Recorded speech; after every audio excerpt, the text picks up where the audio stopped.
Grande terceiro ano, uma saudade enorme mora no meu peito. Saudade de vocês, como é que vocês estão? Beleza? Tranquilo todo mundo? Espero que sejam todos bem, vivos, sem coronga. Volto hoje então para mais uma aulinha online e eu aqui e vocês aí, beleza? Terminamos a Revolução Russa, então só para dar uma recapitulada aí, os conteúdos que nós vimos até agora foram o início daquela Primeira República Brasileira, Primeira Guerra Mundial e terminei a Revolução Russa com vocês, ok? Hoje eu vou entrar na crise de 29. Basicamente agora as próximas aulas serão uma introdução ao fascismo e à Segunda Guerra Mundial, beleza? Então olha só, vamos começar essa coisona aqui. Seguinte, quando acabou a Primeira Guerra Mundial, nós temos ali uma Europa arrasada, né? Mesmo os países vitoriosos, no caso de Inglaterra, França, mesmo eles estavam destruídos, muitas vezes não territorialmente, né? Mas assim, com muitos soldados mortos, crise alimentícia, crise econômica, crise populacional, você diminui o número de homens nos países, isso afeta o crescimento.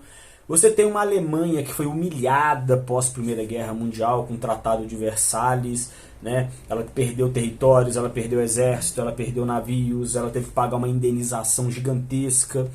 Você tem uma Rússia que está meio que capenga porque ela participou da Primeira Guerra Mundial, sai, Revolução Russa, e aí agora você tem os socialistas no poder, mas ainda começa devagarzinho, caminhando, né? Aí tem a formação da União das Repúblicas Socialistas Soviéticas, da União Soviética. Então, a Europa era um caos. Agora, nós tínhamos um país que estava de boa, né? Teoricamente, vamos dizer que de boa, eu vou generalizar. Estava de boa, Estados Unidos, né? Não caiu uma bomba sequer no território norte-americano. Os Estados Unidos estavam financiando a reconstrução europeia, bancando mesmo, fazendo empréstimo, diminuindo os valores de produtos para poder fazer comércio com todos, tá? Alemanha, Itália também, que foi bem humilhada na Primeira Guerra, porque a Itália troca de lado, né? E eles prometem terras e mais terras na África e na Ásia para os italianos e não cumprem isso depois. Então os Estados Unidos estavam aproveitando, os Estados Unidos estavam nadando de braçada no mundo nessa época, a maior potência porque as potências anteriores estavam destruídas por uma guerra.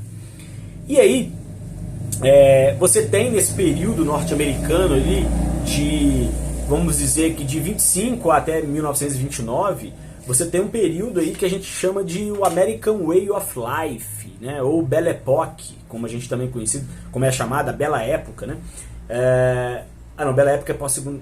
Não, tá certo, é Bela Época, isso mesmo. O que é isso, Diogo? É um período de euforia norte-americana muito grande, o American Way of Life. O que é isso? É o estilo de vida norte-americano, marcado por um consumismo desenfreado, né? 4 rádios em casa, 3 carros, 200 batedeiras. É só assistir esses programas norte-americanos.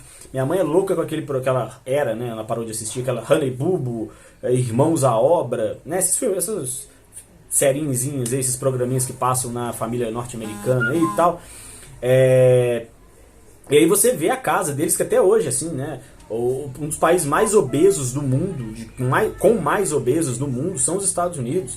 Eu sei disso porque um amigo meu foi morar lá e ele falava, Diogo, aqui no Brasil, né? Aí no Brasil a gente compra caixinha de leite. Lá eles compram em um jarro, parece um negócio pra botar gasolina, assim, um barril de leite. É tudo muito. Pacote de biscoito é desse tamanho, o jarro de suco é gigante. Então até hoje nos Estados Unidos é marcado um pouco por esse consumismo. É comprar sem ter a necessidade de obter aquele produto, tá? É comprar em grandes quantidades, por exemplo. E essa euforia norte-americana, porque estava tudo indo muito bem no país, vai fazer com que muitas empresas, por exemplo, investissem na Bolsa de Valores, né? Como assim? Não precisa entrar em detalhes para entender o que é uma Bolsa de Valores, tá, gente? Mas pensa como se uma empresa tivesse uma empresa fosse dividida como se fosse uma pizza, em vários pedaços. Quem tem o maior pedaço seria o presidente dessa empresa, né? E os que têm os menores pedaços são sócios que fazem parte dessa empresa também, né? E aí, muitas empresas fizeram isso, botaram suas ações nas bolsas de valores e as pessoas passaram a comprar. Grandes empresas, grandes empresas. Estados Unidos estava subindo com uma maravilha, né? Estados Unidos vendia tudo para a Europa, para o Oriente, estava bombando, tá? E aí vai chegar um momento, aproximando de 29 aí, que os países europeus começam a se restabelecer, né? Começam a voltar a ser o que eram, não igual eram antes, mas a se manterem. E a primeira medida tomada pelos europeus é o quê? Diminuir a compra dos produtos norte-americanos e valorizar a empresa nacional, para você dar uma reerguida nessas suas indústrias. Quando se diminui a compra de produtos norte-americanos, os Estados Unidos não para de produzir como produzia antes, continua. Tá? Não diminui a produção.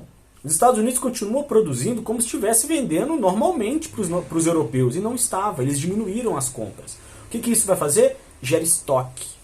Gera vai acumular estoque, né? Vai ficar guardado.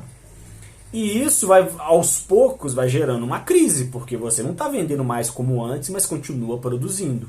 E os gastos vão chegando, os gastos vão chegando, os gastos vão chegando. A Europa para de vez de comprar esses produtos, diminui drasticamente a compra de produtos norte-americanos e algumas fábricas começam a quebrar, algumas indústrias começam a quebrar. E aí você vai ter o craque da Bolsa de Nova York, ou a quebra da Bolsa de Nova York. Também chamado de Quinta-feira Negra. Foi no dia 24 de outubro de 1929. A Bolsa de Nova York quebra. Todas as pessoas que tinham ações na Bolsa devido a essa crise de produção vão até a Bolsa e tentam vender as suas ações. Só que todo mundo quer vender, ninguém quer comprar ação de empresa que está falindo. E aí você tem a crise estourando de fato. Do dia para a noite você tem um milionário e ele ficou pobre, sem dinheiro nenhum no banco. O nível de suicídios vai lá pro alto. Pessoas que se jogavam dos arranha-céus norte-americanos e por aí vai. Tá? E isso vai afetar o mundo inteiro. Essa crise econômica ela afeta o mundo inteiro. Vai afetar o Brasil, que era o principal exportador de café dos norte-americanos. Vai afetar os países europeus que ainda faziam comércio. Só para vocês terem uma ideia dos números. Você vai ter uma perda de 40 bilhões de dólares nos Estados Unidos. 5 mil bancos e comércios faliram no país. 14 milhões de pessoas desempregadas. Não havia mais serviços públicos. Era preciso fazer filas para entregar sopa, comida para as pessoas. E quando você quebra uma indústria, uma fábrica, essa indústria, as fábricas vão quebrando e as pessoas vão ficando desempregadas. É o caos nos Estados Unidos e afeta o mundo inteiro. Beleza? No Brasil vai ter que queimar o estoque de café, porque senão ele estraga muito fácil. E Europa tentando se reerguer e entra essa crise de novo. A crise de 29 ela só vai servir para dar uma alavancada nos partidos fascistas que vão aproveitar essa crise e vão falar assim, olha, tá vendo como que os Estados Unidos é mal? Tá vendo como que a gente fica dependendo dos Estados Unidos? Tem que destruir isso, tá? Mas aí a gente entra num assunto mais para frente sobre isso, beleza? Em 29 você tem a crise, segundo historiadores, em 1940 ou 1939, 38, os Estados Unidos já tinham saído da crise, os outros países ainda vivendo, né? Como é que eu faço? Mas os Estados Unidos já tinham saído da crise, mas como que ele sai da crise? Com um plano, né? O New Deal, que a gente vai ver na próxima aula, e com a Segunda Guerra Mundial, beleza? Assunto da próxima aula, até semana que vem, um abraço, não percam nesse horário. Vai ter esqueminha no Google Sala de Aula, tá? E vai ter exercício também. Beleza, valeu.